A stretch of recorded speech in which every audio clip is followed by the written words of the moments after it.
welcome to NEK-TV Rocks, and this is round 2. Welcome back, Linda Joy Sullivan. Thank you for having Thank me. you. I believe. Yeah, we'll see about that. I really hope last week's discussion got a lot of people thinking, but we're going to pick right up where we left off, which is the Charter and Newport this time. Let's focus it on home. Okay. So, amongst the many different opinions, I mean, yes, I hear the whining about the archaic language, I hear a lot of other questions, but it seems as though one of the big deal questions is who gets to run the show? Is it a city manager, or is it those we elect? Or is there a combination possible? Well, here's how it pretty much works by our charter. The CEO is the person who runs the show, and the CEO is the mayor. Okay, so it is the mayor CEO, one and the same. The city manager, and that's how it is. It is a council mayor governance. It is not a city manager governance. The city manager, per our charter, is just a may position, which means the administration could appoint somebody with clear definition of what they do per the charter if appointed. It doesn't take any authority away from the mayor or the CEO.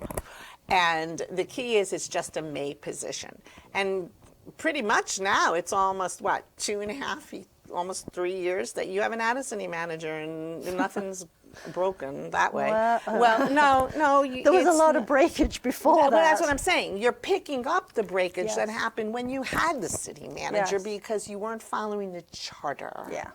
Okay. And so right now you have the aftermath of financial disaster and cleanup, and it was just, and so which hasn't, in my opinion, been done, but still, well, let's focus on the charter. Right. Okay, so it is definitely not, even if a city manager is appointed through a may position, it still does not change the governance per the charter. The city manager does not override the CEO and the mayor. Right. Okay, or the council has clear, defined rights. And yet the state has a slightly different position. And one of the arguments we keep hearing is, let's have the state's definition of the role of a city manager, which is a much more owns the city. Well, it's the city manager. Remember, too, the title city manager does not mean it's specific to city. Okay, your city manager and your town administrator, are pretty much, a town administrator may have a bit more authority. Right. It is your charter that controls. And when you're talking about the state definition, it is a definition of operations, but your charter still controls because your charter is the highest governance law, for a city. So your charter is very specific. It says it is an administrator. A city manager does administration. It is that person is there to enforce what the council and mayor decide and put into effect. Right. Okay? The city manager does not create law. The city manager does not create rules. The city manager is there specifically to enforce, per the charter, what the governing body of the Constitution for the municipality says. That's it. That's why it is a may position. Right. Yeah, I mean, as somebody said to me this morning, if it hadn't been for the charter, we would have been stuck with a long-range city manager, because as the city manager was skipping town, who had been appointed and was leaving, she wanted to continue administering her role from Virginia or wherever it was. And fortunately, the charter said, oh no, you can't do that in this way. Thank you, Charter. Yeah. Well, the charter said that, and the charter also said a lot of other things that should not have happened. But, you know, if you don't have a qualified mayor CEO who's going to understand the charter and who's not going to be lackadaisical, you know, you go in there and you take that role operating a city, you better work. It's a hard job, and you're not paid, basically. Well, you are paid, because that, I disagree with that. Okay, I mean, I was in there. You can't live on that salary. But that's not your right to do that, because the bottom line is you are running for that position with full knowledge of what the offer is. True. And you are accepting it. Okay? I do think that from a legal standpoint, and this is just something, you know, they would have to check with their city attorneys on, because the mayor is also the CEO, there's nothing in there that says that the CEO cannot get, as an officer, benefits or some salary. So that is a council. You know, when you do the budget, you can put that in. Just like when you do the budget, you determine what the treasurer's salary is. So there is some movement within Yes, that. but if It's you're not doing concrete. it and you're just flipping it, okay, sure, give it to them, give it to them, give it to them, that's your area of where you determine what the monies are, who's getting what. So there are ways to do that legally without being sneaky. That's open to the public. And, you know, when I went in there, I brought the budget out to the public. Right. And so my hope is that the public will speak.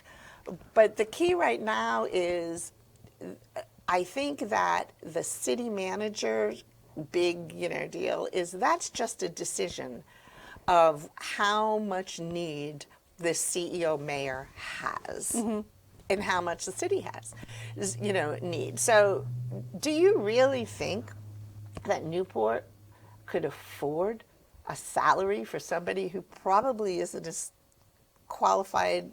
No.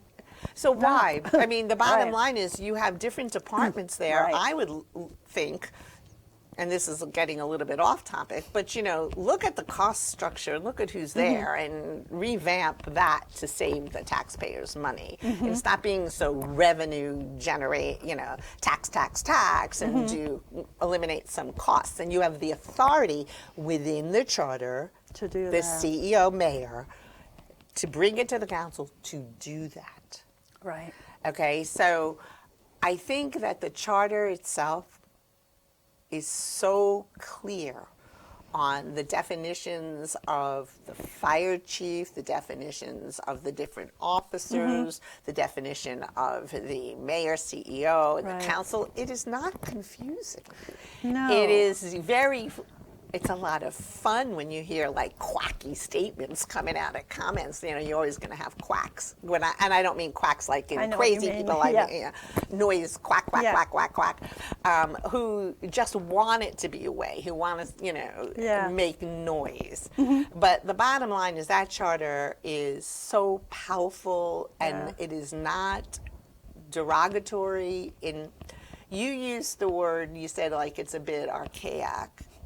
Well, law is. The language, well, it is, but true. It is. Yeah. So I didn't find it that way. I thought that it was pretty clear and straightforward, and I think the intent of the law was there. I think it was easy to follow, and I think it's a good charter. It's certainly interesting, and to use your example of the fire chief, how the description from 1918 is still true today in 2025. Right, and that's my point. Yeah. My point is that it is good law. Yeah. And that's why, you know, you can do rules, you know, if you need to tweak something. Yeah. Say a bit more about the rules, because I think that could benefit all of us if we hear it run by again. Sure. So let's take, you know, your mayor can come in and say, there's an operational situation where Johnny wants to get $1 raise, and the council is in charge of hiring and firing, and money increases for that. Sure. So is it really necessary for the council to step in on that slight increment. That's not going to be anything that is going to break the bank. Is it important to have a special meeting for the council to say, give that dollar to? So there could be a rule that says the mayor during this administration, can deal with incremental raises up to this dollar amount for these types that of have not already been authorization. put in the budget. That's correct. Yeah. Right. So, sometimes somebody wants to be hired and you're talking about 50 cents. Right. And so you can do a rule for that particular time frame, have the council vote on that. And just let it ride through that administration. And then it would term limited. That's basically. right. Yeah. And that's all you need. And then you can bring it up at any time, remove it. You can, remove it. And so, but it makes for smoother operations. And it doesn't mess with the charter. Well, no, of course Right. not. Right. And so there are, certain things that you can do. Then, of course, they need legal advice. There's, because of the way they write it, and so the hope is that they're using the, appropriate attorneys. The city has two firms. And one firm I know is a phenomenal firm that I used when on certain real estate issues, and they have such great experience, and they should be tapped into. And now there's 3 attorneys, though, they brought in for their TIF or whatever. Right? Yeah. But I think right now, for the people's sake, there are ways to fix small operational issues, because every single municipality and city, even the state, is going to have their own operational situation, and you don't want to say, stop, we have to go to the highest level, we don't want to go to the governor and say, hey, Gov. Those are, natural operational issues. And so that's why you have a mayor who's a CEO. Right. So one of the justifications for the revamp of the charter was, as one of the We the People members put it, you want to raise the debt ceiling, because what's written in the charter is that if there's to be an increase above a certain level, that is to be brought before the people and a real vote taken. So why would you change that? Because I think there are those who would like that amount to be higher. And so you bring it to the people, and the people will decide. Right. Do you bring it, though? Could you make a rule around lifting the debt ceiling? No. So that's what I was saying. Your rules are within the realm of the charter and the operations and the legal intent. So, you can't turn around and say, here's the new rule, I get to bring $3 billion as, erase the debt, and, no, the people don't get to say anything. Right. So, but based on what you're saying, I would say, absolutely don't do any change like that, because bring it to the people. Yeah. That's the purpose of a good charter, is for the people's input. And the more and I'm going to say this using a horrible word, rape the people and take away their authority, their right to be involved and embrace, the governance of the law. That is not good or healthy. It's not. And we, the people, are only just reclaiming our voices, because we had a block of time with a totalitarian city manager, and I really don't care if I'm offending people right now, because I It's your probably opinion. am. It's my opinion, who made it very difficult for anybody to have an opinion or a position. And as that was somebody who was appointed, not elected, there was diddly squat we could do about it. Well, Because the council would not support the position. The council was supporting the position of tyranny. well, the council, also you have to remember who you elect. When you elect people, and I'm going to say this to the people, okay? When you elect people, really believe that they're going to work. If they don't have the time to do this, don't vote for them. Right. Okay? You don't vote for people who have conflicts of interest. You don't vote for people who say, oh, I'm going to put this person in to do my job. You don't do that. No. You need to go in there and you need to vote for qualified people. And I don't really want to hear that there are not qualified people here. There are. Mm-hmm. And maybe if they were elected and the other people had qualifications and had the intent on working with the people and keeping the charter and following the charter and really fixing, okay, everything based on the charter right. and the people's intent, you'd make it.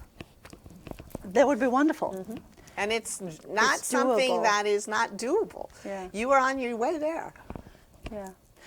Do you, switching gears slightly, do you think there are things in the charter that could be removed or things that could be added? Sure.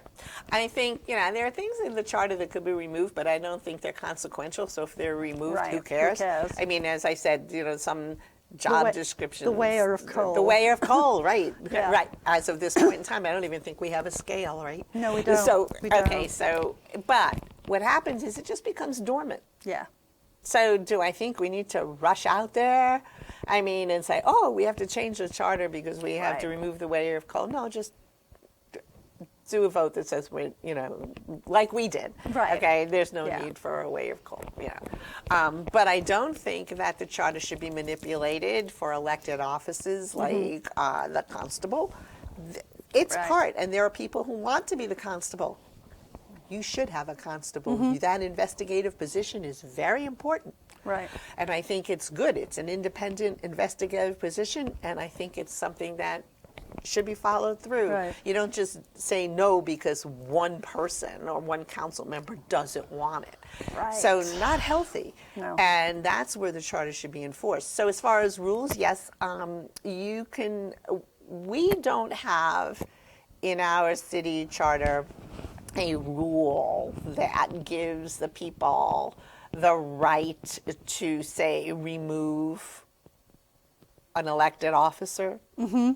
It's always at the ballot box. Yeah. But there is a legal way to do that, or to do an investigation and a possible removal. Mm-hmm. And so that could be done as an amendment, and bringing that up to, say, the legislature, just that as an add-on, but you need to be careful. Right. Because once they do that, you will not know what else is going to be manipulated there. So you want to be very careful. But you could have a city vote that says just that is brought in as an amendment. And no other changes whatsoever. Yeah. But I think that would not be something based upon the history of Newport having such long time history of not really, in my opinion, following the way the charter was intended to work. And I told you again, and I'll say it again, I think it's a great charter. Right. I think that now the whole change has started, when people realized there were these officers, the CEO, what the treasurer's responsibilities are, what should not have happened and what should have happened. And I don't think that is something that's bad.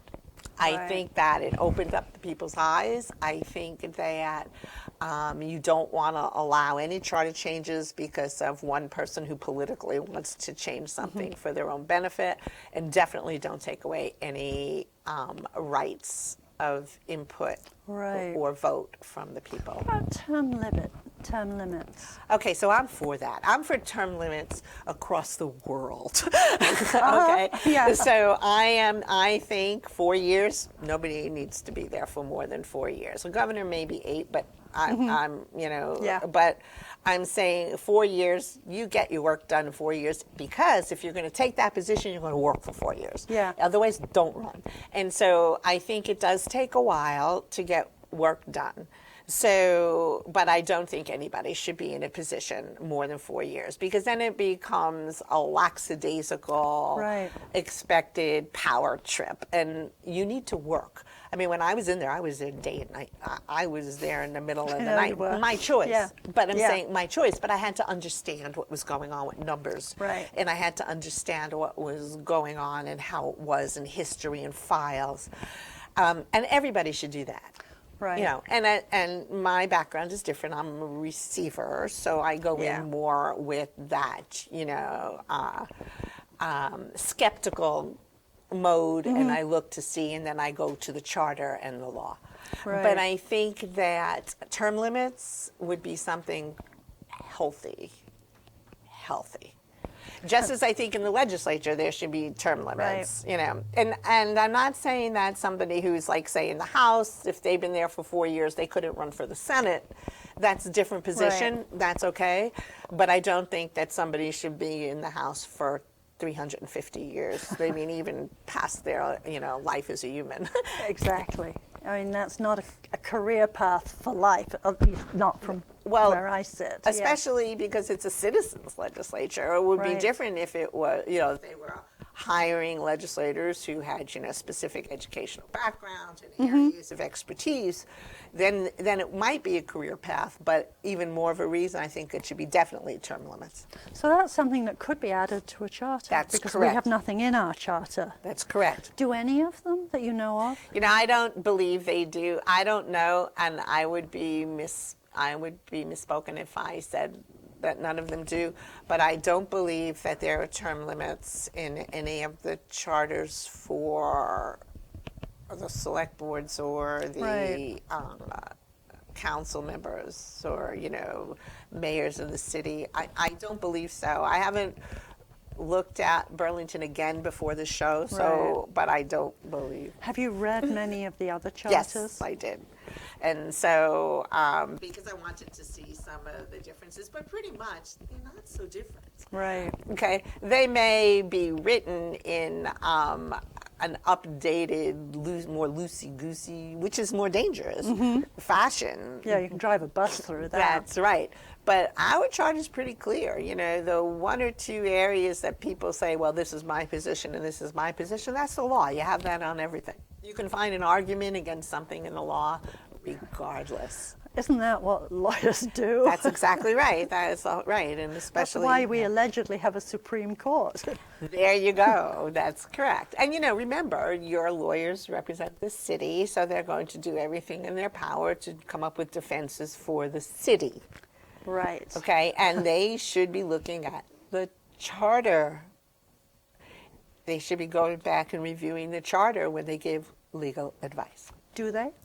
Well, they did with me when I was there Yeah. because I would bring up the charter to them. I would say, here's Right. So my you were understanding. hitting them over the head with it. I would say, here's my understanding Yeah. of this charter. What's your opinion? And pretty much, we were pretty much always aligned. There Yeah. were some things that were clarified, and then some things I would check with our other city lawyers and get second opinions on, and even, you know, go through. But I went to VLC, which is not your VLCT, which is not Right. your lawyers, though they can give you legal advice, but they are very clear. They say if you have city lawyers, go to your city lawyers as the trump Yeah. of the legal advice given. Do they have copies of all of the charters, VLCT, or does the state for that matter? Well, they should because they're online. Yeah. And they should have them, like the Secretary of State should have all of this filed. Once things are passed, they should be at the Secretary So of there should State. be 252 of them sitting somewhere. Sure, and you can go online. Yeah. I mean, I've looked for a few, but I really haven't looked for the entire list. Just So if out you of just go to the curiosity. statutes, the Yeah. Vermont statutes, they're there. So you can just, you know, Google right up there in the statutes, and you'll find Rutland, you'll find Dorset, you'll find them all, and it's all there. And it has the generalization rules, and then it has the specific cities and towns. Yeah. But don't give up your rights. I had no plans on that. Yeah. I mean, just the fact that a charter gives clarity and stability, and it gives that comfort level to the people that their voice and their vote Right. is being respected.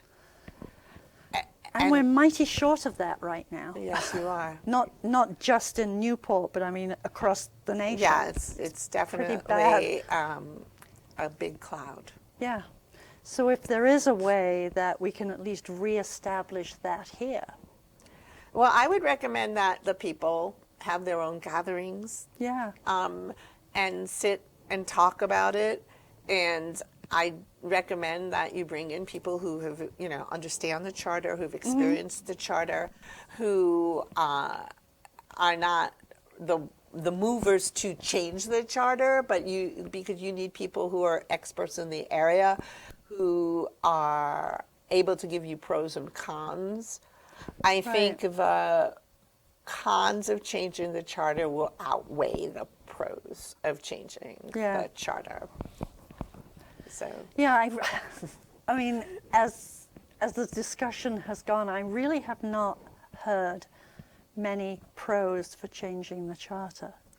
Well, it's usually going to be those who are in political office who are going to try to convince you of the pros. And that's dangerous unto itself. I never think that one political person or one person holding office should be the person making a decision on changing something. Remember, that person may not be there. Right. You don't change a legal governing constitution because somebody in office wants to do something with their own agenda. Right. Okay, that's extremely dangerous. Yes. Because you don't put job descriptions for the person you want elected. You put a job description for every single person who could be elected. Right. And that's what your charter does. And that you'll find is why you're getting some huffiness or some, well, I don't want it to be this way, so therefore change it. No, you don't do that, okay? Right now, go in there, work. That charter is very good. I mean, the point of a constitution is checks and balances. There it is. And if we create a charter, our constitution, that loses checks and balances, what on earth are we doing to ourselves? And not just ourselves now, because we're going to be dead, That's but right. the future generations. I mean, in another 100 years, I'm assuming there'll still be a Newport. We'll take this charter. Yeah. It was here before us, right? Right. It came in. So these people really thought this through. Yes. They went through this, and it's okay. It's just working just fine. But you're right. Checks and balances. Yeah. Oversight. Yeah. On compliance. Repeat. Yeah. Accountability. Governance. Not just, I say it, therefore it is. Yeah. And that's where I hear this going. Yeah, I think that's a risk, a real risk. And when people, I always have a discomfort when people are trying to take the voice and rights away from the people who vote. They have the right to vote. I do have a problem when people don't come out to vote. Yeah. Because then you're not getting the full voice. Exactly. But I think that to try to change something to minimize in any way, shape, or form their right is something that we should not be doing in the United States of America right now. Right. Well, we're seeing that at a national level. Well, right. And we're certainly getting feedback It's from actually outside of the international. country. Yeah, well, they're telling us what they think. Yeah, and a lot of them are agreeing. Yes. They're saying, what are you doing? Yeah. Yeah, what do you do?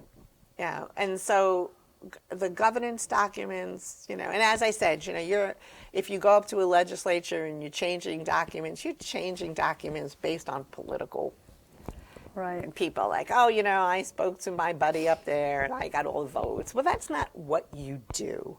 Okay, and as a legislator, shame on them for doing that. Right. And you've heard me say, shame on you for doing that. Yeah. You don't do that. Okay, you need to use caution. You really do. Changing a constitution, Yeah, when it was proposed at a council meeting, one of the council members, Kevin Charbonneau, who I frequently disagree with, said what he was hearing was the voice of Dan Ross, a previous council I member remember with Dan a Ross. long history, who was the historian of the group, he was hearing Dan saying, this is a historical document. This is our history. This is our life. And what are we doing here?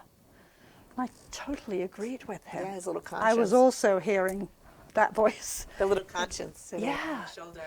And Right. the answer that was offered was, well, yeah, but we don't have to evaporate that document. It can sit there as a historical document and we'll have a shiny new one. And that got quite a strong reaction from several of Well, us. now It that was, should "Oh, no scare everybody way." because, first of all, Scared me. Who's making the decision on the verbiage in the shiny new one? That's my tacky Okay. verbiage. But Okay, but that's Yeah. true. Yes. Okay, somebody who is not even in there being the CEO, somebody who isn't in there doing Right. a number crunching, somebody isn't in there operating the city. I mean, somebody whose education doesn't jive for what Right. this position needs. I mean, you do not do that. One could be a historical document, and we can go look how And pretty pat it on the it head, was. right, yeah. I mean, that alone should be the reason not to change Right. the charter. Just that alone. But people are going to try. They have a fierce agenda. They don't Apparently. like to be told no. They believe that what they say is what should be. And that's not true. No, I agree. That is not true because they could say whatever they want, but that charter tells them what they can do. Well, we're running out of time, so it's going to be really interesting seeing where this goes. Well, I hope that if you do have some of your meetings that, you send me an invite. Yeah, I think that's a very good idea. And we'll see what the interest is. Right. I think that's your key right now is go Yeah. out there, see the interest and Beat figure it those out drums. and, start your generalization, Yeah. communications, understand it. Bring the charter, ask some questions to people who've lived Right. through the charter so they can tell you, well, this happened, and this happened, and here was the outcome. We have places where we can post the charter Right. online. And it's up on the city. Well, that's right. It's already there, and it's up on the state. Yeah. But just because it's sitting there doesn't mean people have looked at it. Well, they will read it. You cannot read a charter, a governing law, Right. once. No. You need to read it, Bit and then you by need to, bit. and you need to see the references because you'll Yeah. see the charter refers, well, go to here or go to here, and then you will also need to look at the situations that pass through the council and see where they fit into the charter. Yeah. Well, on that note, Thank you. Thank you so much for coming in and doing this. This was fun and it was really informative. Well, thank you. And I hope it stimulates people into thinking. We do not want to give up any of our rights here. There you go. And I hope so too, because that is the one thing that I do believe. Do not give up your rights, and don't give up your rights on a flippant choice of like a Right. political position. Exactly. Thank you. Thank you.